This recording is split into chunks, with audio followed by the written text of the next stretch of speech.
നല്ല ഫോമില.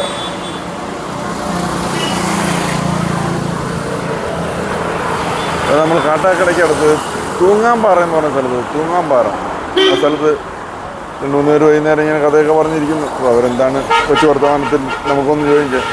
നമസ്കാരം, ഈ തൂങ്ങാൻപാറ എന്ന് പറയുന്ന പേരെങ്ങനെ വന്ന് നല്ല പിടിയുണ്ട്?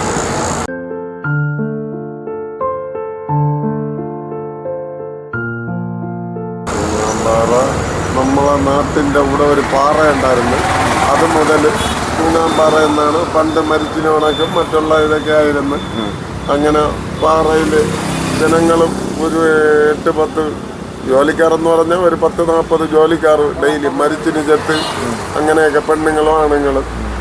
പിന്നെ അങ്ങനെ ഒരു സുപ്രഭാതത്തിൽ പിന്നെ പൊട്ടിക്കാൻ വന്നു. അത് നമ്മൾ ഉൾപ്പെടെ തന്നെ പലരും ചെറുത്തു ഇങ്ങനെയൊക്കെയുള്ള ഒരിതിൽ. അല്ലാതെ തൂങ്ങാൻപാറ എന്ന് പറഞ്ഞാൽ അതുകൊണ്ട് ജീവിച്ച ഒരുപാട് കാളവണ്ടിക്കാർ അനേകം. കപ്പ കൃഷിയാണ് ഇവിടുത്തെ പ്രധാന പരിപാടി. കപ്പ വർഷങ്ങളായി. എന്താ 10 പല. അപ്പോൾ മരച്ചീനിയെ ബേസ് ചെയ്തിട്ടായിരുന്നു ഇവിടുത്തെ കൃഷി അല്ല കാര്യങ്ങളല്ലേ?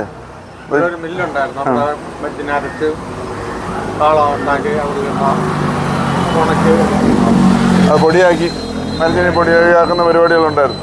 അപ്പോൾ ഈ മരച്ചീനിയുടെ ഉൽപ്പന്നങ്ങളും ഉണ്ടാക്കുന്ന പരിപാടി ഉണ്ടായിരുന്നു? അതൊന്നുമില്ല. മറ്റേ പൊടിക്കൊന്നുമില്ല. മരിച്ചിനിയല്ല, അത് മറ്റേ ഈ പുൽക്കോലി മില്ലൊക്കെ മില്ല്. മരിച്ചിനി അവർക്ക് മരിച്ചിനി വാങ്ങിച്ച് ഉണക്കി തമിഴ്നാട്ടിൽ കയറ്റിവിടും. അത് അരയ്ക്കണ കൂടെ അല്ല, അത് അവര് എന്തെയ്യണമെന്ന് നിങ്ങൾ വഴികണ്ട. കൂടെ നിന്ന് മരിച്ചിനി ഉണക്കും, അരിഞ്ഞും അല്ലാതെ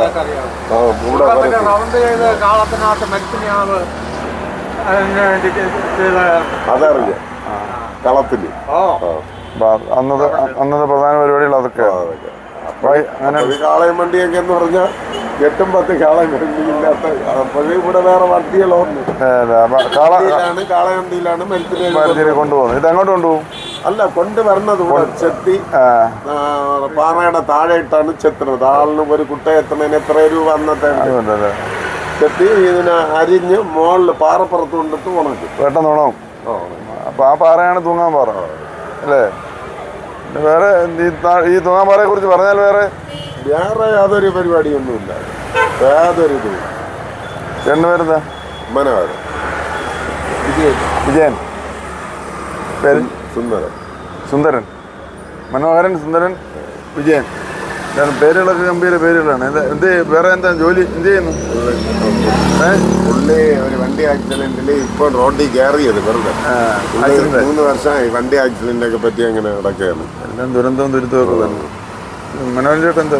ഞാൻ ട്രേഡ് യൂണിയനിലൊക്കെ ആയിരുന്നു. ഞാൻ ഇപ്പൊ എനിക്ക് കാലൊക്കെ ഒടിഞ്ഞ്. എല്ലാവരും ആക്സിഡന്റ്. പിന്നെ ഇവിടെ വന്നിരുന്ന് ഇങ്ങനെ എന്തെങ്കിലും പറഞ്ഞോണ്ടിരിക്കാനേ പറ്റും. പുറത്ത് തന്നെ അങ്ങനെ വന്ന് ഇവിടെ ഇരുന്ന് അങ്ങനെ വേറെ ഒന്നും ചെയ്യാനുള്ള നിവൃത്തിയില്ല. പിന്നെ പിള്ളേർ വല്ലതൊക്കെ സഹായിക്കും ഉണ്ടെങ്കിൽ കൊണ്ടുവരും. പിന്നെ ഭാഷ കാര്യങ്ങളും ഒക്കെ ഉണ്ടോ പോകണം. അതിന്റെ കാര്യങ്ങളൊക്കെ പോകണം. മൊത്തം ഒരു വിഷാദത്തിലാണല്ലോ. അല്ല, ഞാൻ വൈകുന്നേരം ഇങ്ങനെ നിങ്ങൾ സംസാരിക്കുമ്പോൾ ലോ കാര്യങ്ങളൊക്കെയാണ് പറയുന്നത്. നമ്മളെ പല കാര്യങ്ങളും. മറ്റേ കർണാടകയിൽ നമ്മുടെ ഒരു പയ്യൻ ലോറിയിൽ അടിപ്പെട്ട് അതിനെ കുറിച്ച് വല്ലതൊക്കെ നിങ്ങൾ അതിൽ നമ്മളെ ടി വിയും കണ്ട് തളർന്ന് ഇരിക്കുന്നത്. ഒന്നും ചെയ്യാനില്ല. നമുക്ക് എന്ത് ചെയ്യാൻ പറ്റും? നമുക്ക് ഇന്ന് 13 ദിവസമായില്ലേ? ഇന്ന് 12-13 ദിവസം കഴിയും. ഇനിയിപ്പോൾ കണ്ടു കിട്ടിയാൽ എന്ത് കിട്ടുമെന്നുള്ളതാണ് മിച്ചം. പിന്നെ എന്തറിയട്ടെ, 13 ദിവസമായി. ഇനി പോലും അവര് ശുഷ്കാന്തിയോടുകൂടി നോക്കിയില്ല എന്ന് തോന്നുന്നുണ്ടോ?